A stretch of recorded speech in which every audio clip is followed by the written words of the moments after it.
انا للہ و انا الیہ راجعون۔ موت العالم موت العالم، ایک عالم دین کی موت پوری انسانیت کی موت ہے، اور وہی ہوا جس کا ڈر تھا، یعنی شیخ الحدیث حضرت مولانا محمد ادریس صاحب کو 4 صدق کے اندر انتہائی بے دردی کے ساتھ شہید کر دیا گیا۔ جب لوگ اللہ حضرت کی نعمت کی ناقدری کر لے تو اللہ حضرت ان سے وہ نعمت چھین لیتا ہے۔ شیخ الحدیث مولانا ادریس صاحب ایک بہت بڑی نعمت تھی اللہ حضرت کی طرف سے، اور نہ صرف عالم اسلام کے لیے بلکہ پوری انسانیت کے لیے انتہائی مشفق اور مصلحت پسند عالم دین، جو اس پورے معاشرے کے لیے انتہائی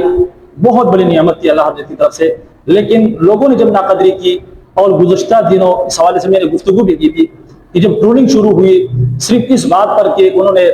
ایک اپنے رائے دی اور اپنے خیالات کے انہوں نے اظہار کیا، لیکن ہمارے اس معاشرے کے اندر کچھ لوگ ایسے موجود ہیں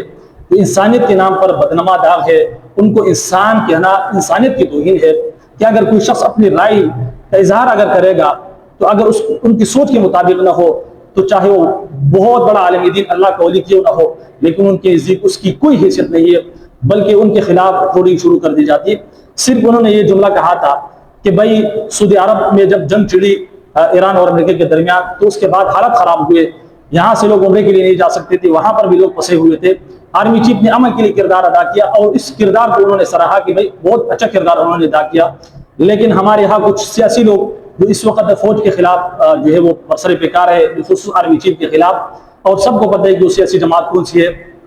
اس کے علاوہ کچھ قوم پرست بھی ہے کہ جو یقینی طور پر قوم پرستی پر اپنا جو ہے وہ پیٹ پالتے ہیں، اور کچھ تکفیری لوگ، وہ خوارج جو اپنے نظریے کو اسلام کا نام دیتے ہیں، اور اگر کوئی ان کی نظریے کے خلاف کوئی بھی اگر بات کرتا ہے یا اپنی رائے کا اظہار کرتا ہے جو ان کی سوچ کے مطابق نہ ہو تو در اسلام سے خارج ہو جاتا ہے اور واجب القتل ہو جاتا ہے۔ اس کی بہت ساری مثالیں ملتی ہے۔ مولانا سمیع الحق صاحب، مولانا حسن جان شہید رحمۃ اللہ علیہ، اسی طریقے سے سمیع الحق صاحب کے جو بیٹے مولانا حمید الحق صاحب، ان کو بے دردی کے ساتھ مسجد کے اندر خود کش دھماکے کے اندر شہید کیا گیا، اور مولانا شیخ ادریس صاحب کو بھی انتہائی بے دردی کے ساتھ اسی سوچ اور فکر نے باقاعدہ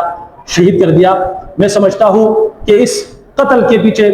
یقینی طور پر جنہوں نے قتل کیا وہ تو مجرم ہے ہی، لیکن صرف وہ مجرم نہیں جنہوں نے قتل کیا، بلکہ سوشل میڈیا پر جنہوں نے مہم جوئی کی، جنہوں نے پیجز، بڑے بڑے پیجز سوشل میڈیا پر بنائے اور علماء کے خلاف وہ ٹرولنگ کرتے ہیں، بالخصوص شیخ ادریس صاحب کے خلاف جنہوں نے ٹرولنگ کی۔ اس قتل کے اندر وہ تمام لوگ شریک ہیں جنہوں نے سوشل میڈیا پر شیخ ادریس صاحب کے خلاف صرف اس جملے کی وجہ سے کہ آرمی چیف کی تائید کیوں کی، ٹرولنگ کی، یہاں تک کہ ان کے اس قدر جو ہے توہین کی گئی کہ خنزیر کے اوپر ان کی تصاویر چپکائے گئی، اور انتہائی گھٹیا اور غلیظ ترین پروپیگنڈا کیا گیا، اور بالآخر صرف اس پر بس نہیں کی بلکہ ان کی جان لے لی، اور ان کی سفید ریشی کا خیال نہیں رکھا گیا، ان کی سفید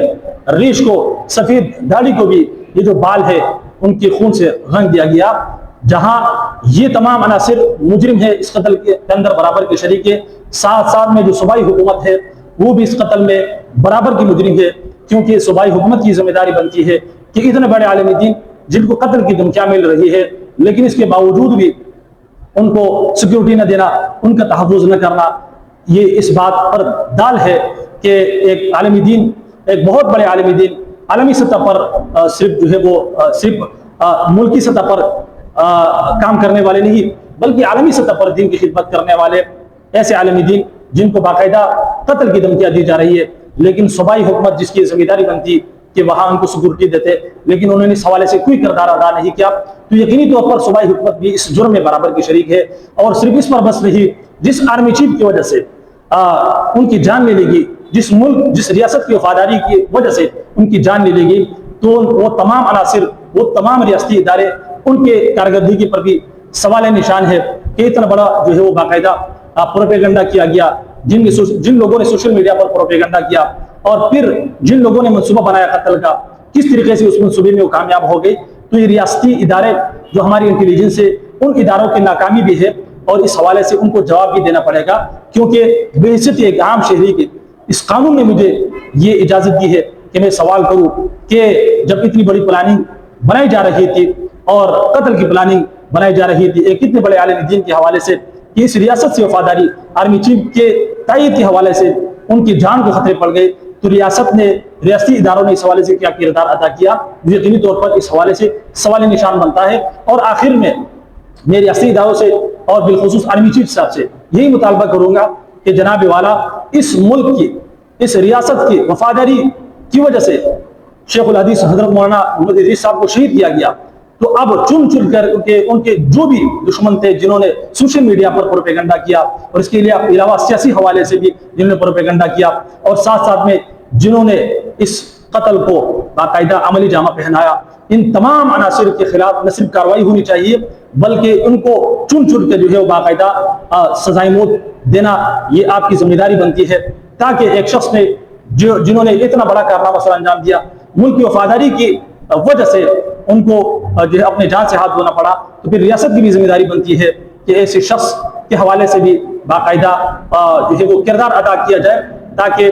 جو بھی عناصر ہے، چاہے وہ سیاسی حوالے سے، چاہے سوشل میڈیا پر، جیسے کہ میں نے کہا کہ جو بھی عوامل اس قتل کے پیچھے ہے، وہ تمام مجرمین کو نہ صرف پکڑا جائے بلکہ ساتھ ساتھ میں ان کو پھانسیاں دی جائے، تاکہ پتہ چل سکے کہ جو بھی شخص اگر کسی کے خلاف بیجا پروپیگنڈا کرتا ہے صرف اپنی رائے کے اظہار کی وجہ سے، تو پھر یقینی طور پر اس جیسی تنگ نظری رکھنے والے جو لوگ ہیں ان کی اس روئی زمین پر جینے کا کوئی حق حاصل نہیں ہے، کیونکہ یہ انسان نہیں ہے بلکہ انسانیت کے نام پر بدنما داغ ہے، کیونکہ انسانیت کے اندر یہ یقینی طور پر یہ مادہ ہوتا ہے کہ کوئی بھی شخص اپنی رائے کا اظہار کر سکتا ہے، ہر ایک اختیار حاصل ہے۔ اگر کوئی شخص اپنے آپ کو انسان کہتا ہے لیکن دوسرے کی رائے کا انہیں احترام نہیں ہے، بلکہ دوسرا اگر کوئی شخص رائے دیتا ہے اور وہ رائے ان کی رائے کے خلاف ہو یا اس سے مطابقت نہیں رکھتا ہو، اور پھر اس قدر شدت پسندی جو ہے وہ اختیار کی جائے کہ اس کی جان لے جائیں، تو یقینی طور پر میں سمجھتا ہوں کہ یہ لوگ انسان نہیں ہے بلکہ درندوں سے بھی بدتر ہے، لہٰذا ان سے آہنی ہاتھوں سے نمٹنا یہ ریاست کی ذمہ داری بنتی ہے۔